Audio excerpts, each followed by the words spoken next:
Seigneur soit avec vous. Et avec votre esprit. Évangile de Jésus-Christ selon saint Matthieu. Gloire à toi, Seigneur. En ce temps-là, Jésus disait à ses disciples, « Je vous le dis, si votre justice ne surpasse pas celle des scribes et des pharisiens, vous n'entrerez pas dans le royaume des cieux.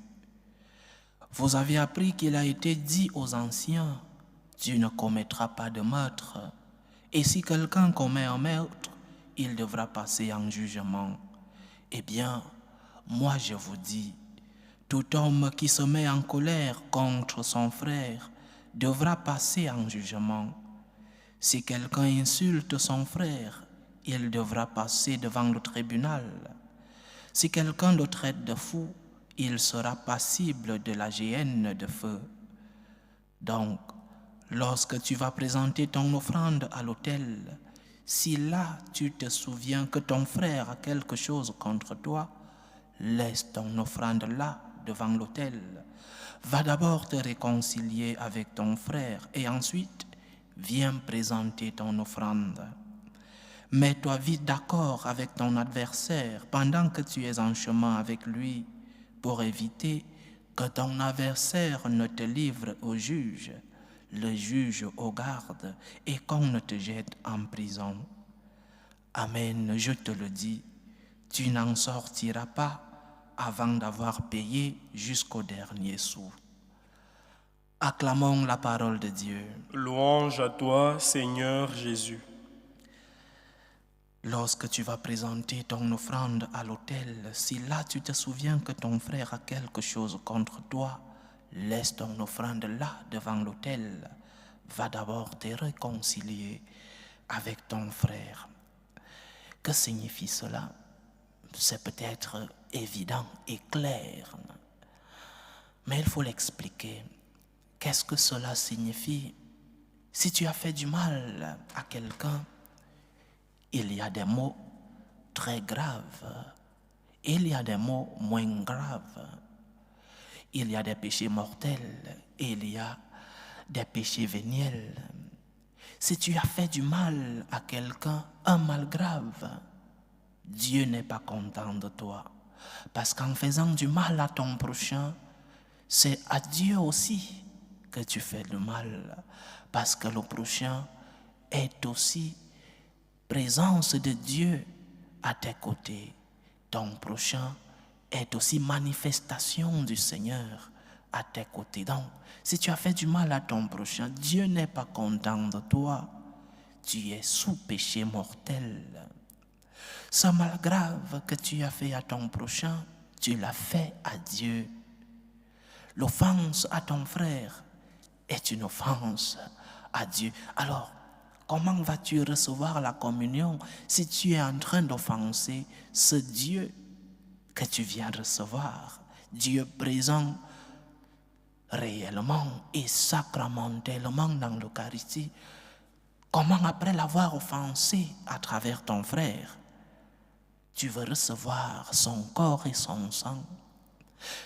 Peut-être parce que nous sommes tombés dans une crise profonde, un manque de connaissance de ce qui est bien et de ce qui est mauvais. Certains disent qu'ils peuvent recevoir la communion en étant en état de péché mortel parce que la morale a changé. Disent-ils, la morale a changé. Ce qui était péché mortel hier ne l'est plus aujourd'hui. Ce qui était bon hier est mauvais aujourd'hui et vice-versa. Certains disent qu'ils peuvent vivre ensemble à couple avec des relations sexuelles et recevoir la communion. Il n'y a pas de problème, la morale a changé. Certains disent qu'on peut divorcer et se remarier sans obtenir la nullité matrimoniale et venir recevoir la communion. La morale a changé. Mais le bien, chers frères et sœurs, le bien est objectivement bien. Nous sommes en train de transformer notre religion, la morale de notre religion, en une morale subjective. Le bien pour moi, ceci est bien pour moi, alors je le fais.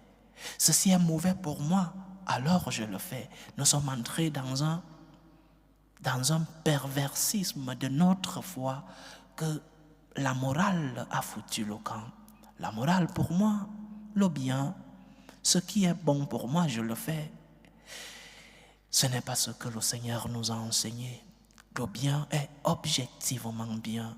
Il y a des actes qui sont objectivement de bons actes. Il y a des actes qui sont objectivement de mauvais actes.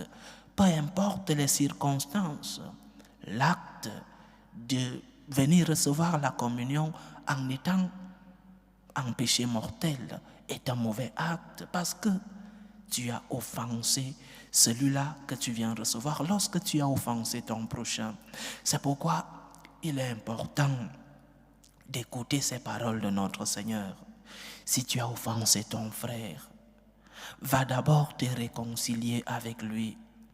Le pardon nous guérit, mais le pardon nous sanctifie aussi. La réconciliation nous purifie, nous sanctifie, nous met en communion avec le Créateur, avec notre Seigneur. Lorsque tu es réconcilié avec ton frère, lorsqu'il y a une réconciliation en famille, quelle grâce et quelle expérience de bonheur, quelle expérience de paix, quelle expérience de tranquillité, quelle expérience de la présence du Seigneur au milieu de la famille lorsque cette famille est réconciliée. Et de l'autre côté, quelle expérience de la présence du démon, quelle expérience de la présence du diable, la guerre, les divisions dans les familles lorsqu'elles ne sont pas réconciliées. Donc, va te réconcilier avec ton frère avant de venir recevoir le Seigneur.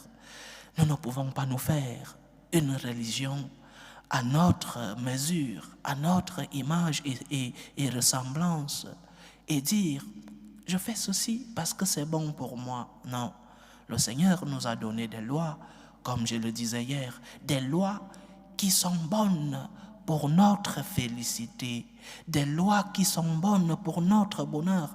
Et lorsque nous n'arrivons pas à les mettre en pratique, lorsque nous n'arrivons pas à exécuter les lois de Dieu, ne tuons pas les lois, ne tuons pas le messager, demandons la force au messager pour qu'il puisse nous la donner et le mettre en pratique. Les lois qui sont pour notre bien. La loi n'est pas une charge, une punition pour l'homme. La loi, c'est pour que tu puisses la mettre en pratique et atteindre le bonheur que tu recherches. Donc, essaye de mettre en pratique les paroles de Jésus. Tu as offensé ton frère. Ne va pas recevoir la communion parce que ce sera une double offense.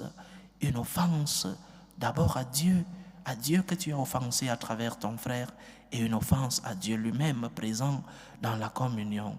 Tu as offensé ton frère, va lui demander pardon, va te réconcilier avec lui et tu seras bienvenu à la communion parce que le Seigneur est resté par amour. Dans ce petit morceau de pain, il veut te secourir, il veut te protéger, il veut te soulager. Il est venu pour te donner le repos. Mais ne l'offense pas en venant le recevoir alors que tu n'es pas réconcilié avec lui. Va demander pardon à Dieu. Demande-lui la force de pouvoir mettre en pratique ses commandements. Demande-lui la force de pouvoir pardonner. Pardonner ton frère. Demande-lui la force aussi de pouvoir aller demander pardon à ton frère que tu as offensé. C'est en cela que tu seras en état de grâce. Et tu pourras recevoir le Seigneur qui comblera ta vie de ses bénédictions. Lorsque le Seigneur est au milieu de nous, nous sommes comblés de ses grâces. Nous expérimentons l'amour de Dieu et nous pouvons dire dans nos cœurs, gloire à Dieu, parce que je reçois sa présence dans ma vie. Que le Seigneur nous aide, qu'il nous aide à le louer. Nous avons prié dans le psaume, il est beau de louer le Seigneur. Il est beau de louer le Seigneur lorsque nous expérimentons sa présence au milieu de nous. Il est beau de louer le Seigneur parce que nous sommes réconciliés avec nos frères et nos sœurs. Il est beau de louer le Seigneur parce que nous venons le recevoir en état de grâce. Qu'il prépare les terres de nos cœurs, comme le dit le psaume, qu'il prépare nos cœurs pour que nous puissions le recevoir avec un cœur purifié, un cœur plein de miséricorde, avec des cœurs réconciliés. Loué soit Jésus-Christ. À jamais.